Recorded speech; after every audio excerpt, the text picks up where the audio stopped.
নমস্কাৰ ছাৰ বাইদেউসকল, আপোনালোক সকলোকে মোৰ ইউটিউব চেনেলটোলৈ স্বাগতম জনাইছোঁ।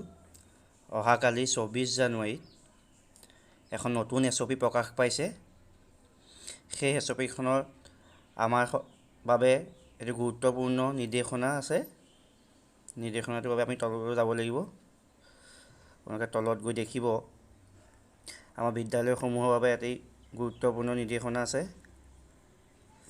তলত আপোনালোকে দেখিব এইটো জিত আছে educational institution government and private. Government আৰু প্ৰাইভেট সকলো বিদ্যালয়ৰ বাবে বা শিক্ষানুষ্ঠানৰ বাবে এটা নিৰ্দেশ আছে।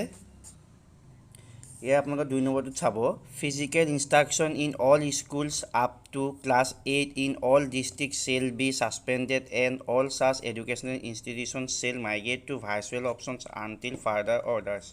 আপোনালোকে সকলোৱে জানি কামৰূপত 8মান শ্ৰেণীলৈকে বিদ্যালয়সমূহ বন্ধ আছিলে, কিন্তু এতিয়া অসমৰ বাকী সকলো জিলাতে 8মান শ্ৰেণীলৈকে শ্ৰেণীসমূহ বন্ধ কৰিছে। নতুন আদেশ নহালৈকে বা এছঅ'পি নহালৈকে 8মান শ্ৰেণীলৈকে সকলো ধৰণৰ শ্ৰেণী বন্ধ থাকিব। লগতে 4 নম্বৰত কৈছে physical classes shall be allowed on alternate days for class 9 and above in all districts.